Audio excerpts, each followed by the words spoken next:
Today, we're going to show you how to properly season a Blackstone.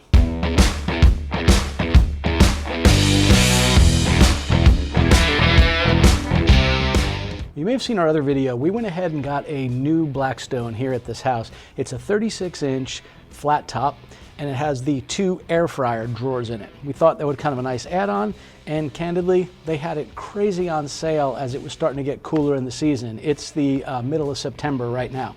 So the first thing we're going to do is we're going to go ahead and season this top. I want to show you the proper way of doing it. We're not going to do the things a lot of people talk about, and that is use tallow or cook bacon on it. We're actually going to season it the right way using a good product that's a conditioner and a seasoning agent. And then we're going to show you how to stir fry vegetables that are high in sulfur to help that polymerization occur, where it really solidifies that surface. Those are going to be our first cooks, and we're doing that to make this surface really, really strong and protective. Let me show you how we'll start. The first thing we're going to do, make sure you remove all the paper products from your whole griddle. So I'm going to go ahead and get my little pumice stone, and I'm going to rub this down before I wash it with soap and water. I know what you're thinking. You're thinking, soap and water, I always heard you never do that. You're right. After this initial burn-in and seasoning, we will not use soap and water again, otherwise we will have to start all over. This is the only time, and we're doing it to remove any oils from the manufacturing process. That's the important reason we do it this time. All right, we've got some paper towels, a bit of a scrubbing thing. This is one from Blackstone, but whatever kind you want to use. I've got a little bit of hot water, and I have some Dawn soap. I like this platinum stuff. It works really well. I'm just going to put a little bit of water down on this. I also have my catch pan behind there, so I can scrape the water into that or let it run into that. So I'm just going to get this a little bit wet. Just making sure this whole surface is damp. All right, we've got that, and now I'm going to go ahead and add this soap. Again, only time we're doing that is this time. I'm putting quite a bit on here. I want to get all of this oil from the machining process of making this thing nice and clean. So I'm just going to go ahead and scrub this. The first time you set one up, you'll also learn the levelness of your particular patio. Obviously, this leans this way, a little bit away from our house, so I can already tell that I probably will cook in a slightly different area. Otherwise, I'll have a little pooling of oil in the back when I'm cooking something. We're just wanting to really scrub this well. We're trying to get all the oil from the manufacturing process off of it.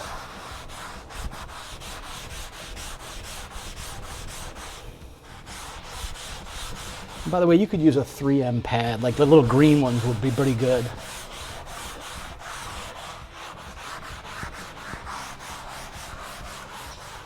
All right, got that side good. Now we're going to definitely go along the edges here as well. Do that along the front, on this side. We're going to do the same thing along the back. Now we're not going to stop with the outside. We're going to do this on, or the inside. We're going to do this along the outside too. And we're going to season all these same areas. Don't forget along the back as well. We're going to close this lid down so we can do this from behind.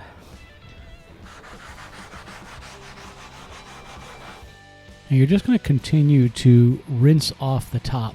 Remember, if you use quite a bit of water, you're going to have to be sure you empty out your drip bucket behind it. I will say, I put too much soap on this. It probably took me about 4 or 5 rinses. But make sure you get all the soap off of it. You don't want any of that on there for sure. All right, so now what we want to do is we want to fire this thing up, and we want to put it on high across the board with all 4 burners. We're going to do that because what we're essentially want to do is first dry it out, and we're going to do it until it starts to discolor the surface. I know that sounds odd, but we actually want the surface to discolor.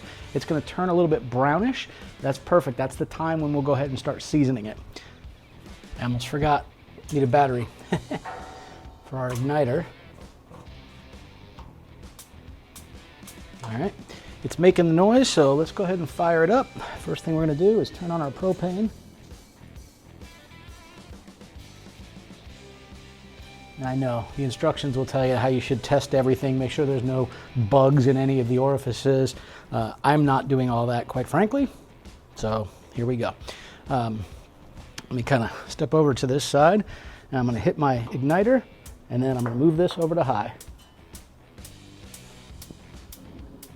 I just heard it fire up. Do the same with the next one.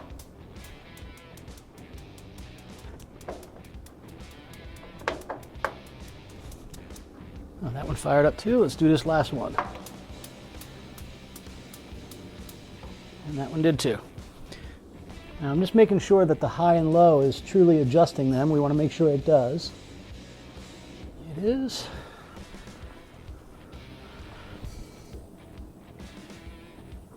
All right. We have all of these now on high, and we're going to let them go for probably 10 or 12 minutes until this top starts to turn color. I'll tell you what, I'm going to put it on the camera on it. I'm just going to let it go, and I'll fast forward it over this 15 minutes so you can sort of see what it does.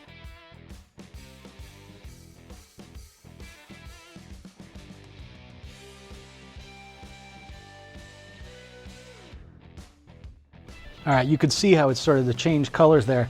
We're about to go ahead and put our first coat of seasoning on. Now listen, you don't have to buy the Blackstone brand, but getting something that is grizzle seasoning and cast iron conditioner is something you want to do. We want to put it on lightly, just enough to cover the surface. We're going to then let it cook. It'll start smoking, and once it all burns off, we're going to repeat that process about every 5 minutes or so. Now, a couple of things. One, this cracked me up. I went into the store and I looked, and they had a tub of this stuff about half that size. It was like $4. This one, twice the size, was like $7. But it says bacon aroma. I got a kick out of this. This is bacon smelling seasoning. All right, let me put the camera right over on this. I'm going to go ahead and take a spoon. I'm going to put about 2 tablespoons of this right out on the griddle, and I'm going to take a folded up paper towel and a pair of tongs, and that's what I'm going to use to push it around slowly, because as you push it, what you don't want to do is push it so fast some splashes on you. It will absolutely burn you. Now here's what I'm going to do with my paper towel. I just have 3 of these little quarter pieces. I'm going to turn it over that way. Then I'm going to fold it in thirds this way, and then I'm going to fold it in half, and that will sit right on in my tongs like this, and I'll use that to push this around.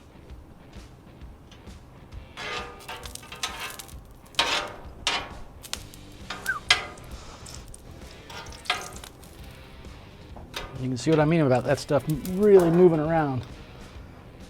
All right, now we're going to take our paper towel here. I'm just going to get everything moistened.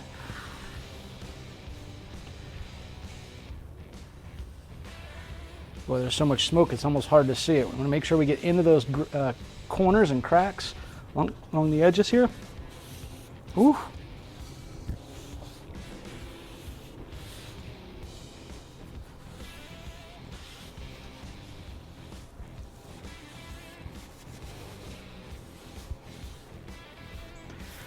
Now, we just want to go with a very light coat. We don't want this stuff on here thick.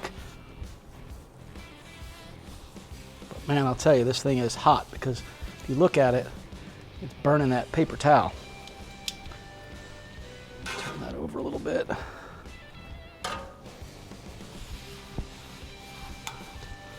This is the reason why I brought my long-handled tongs over here too.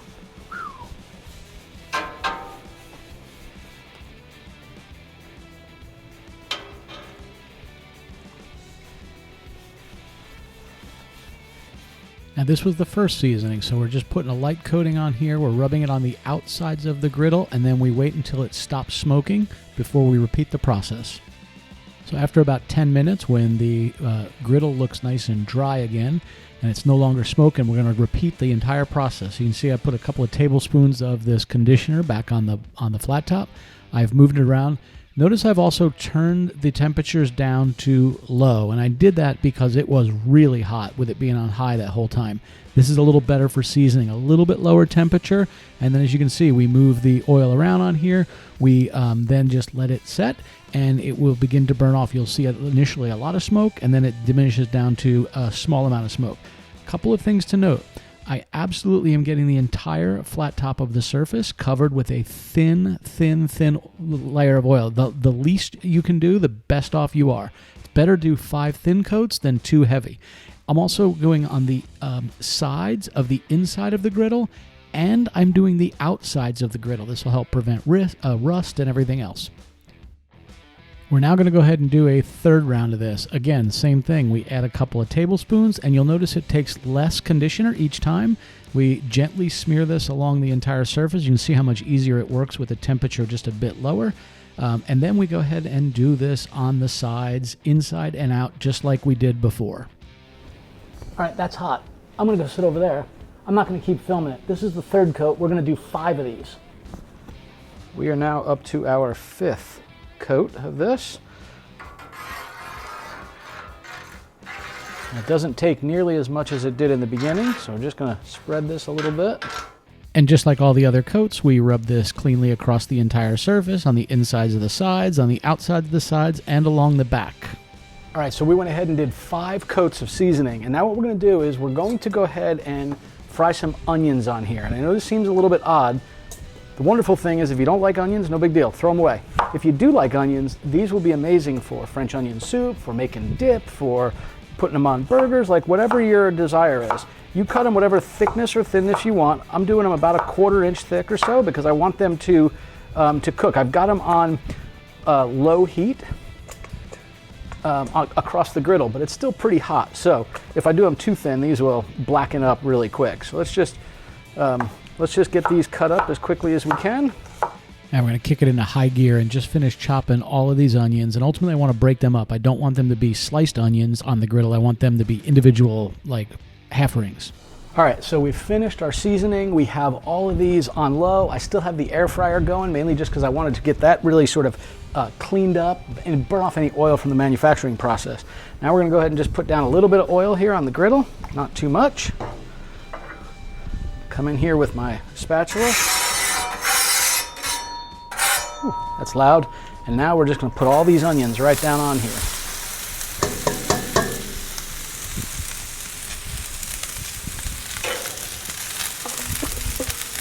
Whew. Those are hot. I can hear them sizzling away.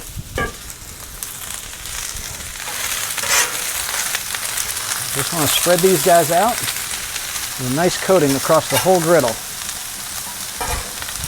Try not to push them down into my little discard back there.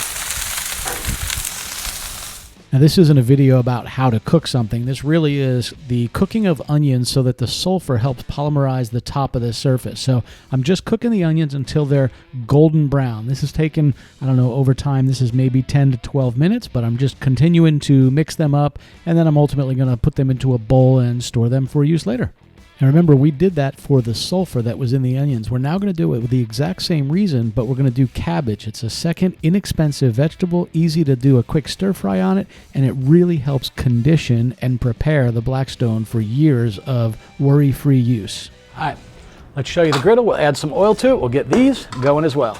All right, we've got our bowl full of cabbage, and we're now going to go ahead and oil our surface. And I'm just using a nice vegetable oil here. I'm not going in too thick. We can always add more.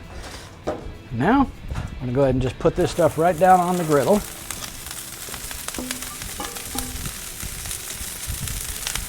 I'm going to spread that out with our spatulas. Now, just like the onions, we want to spread these across the griddle, let them cook every couple of minutes, come and just mix them up again and spread them back out. We do this multiple times, and when it's fully cooked, we go ahead and take it off.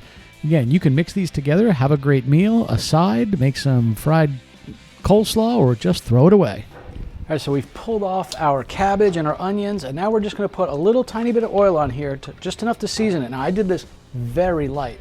What we don't want to do is over season it. So I'm going to take this paper towel and I want to rub this in. I think I'm going to need a little bit more than that. Yeah, I went real light there. There we go. Maybe that's a tablespoon. I'm going back and forth to get the whole surface covered. I'm going to turn around now and do the same over on this side. And it helps if you can get the light from the sun or a light aiming at an angle. It lets you kind of see if you have any spots that aren't real well coated. All right, going along these edges. Same with this one. Now, when you do this, you may very well find a few food crumbs. I have a couple of pieces of cabbage. No worries, I'm going to push them right on through there. Get those out of there. And I'm going to run one along the front here. And remember, we do not want a thick layer. The name of the game here is as thin as you can possibly go and still coat the whole thing. So we're just going to go along the sides, again, insides and the outsides, and we are ready to go and store this until next time. Well, that's it, folks. That is how you season and prepare a Blackstone griddle top. I hope you found this useful. Please do make sure you do not use bacon fat when you first do your seasoning on your new Blackstone. I'm excited to do this. We'll have a few cooks in the coming weeks and months, but we have it all prepared and Probably tomorrow night we'll be doing something simple like burgers on the griddle, just because I haven't had one now in, gosh, we moved here in, I don't know, 4 months ago, 3.5, 4 months ago, so we got rid of our old one. So it's great to have the new Blackstone. Bye y'all, safe and happy grilling.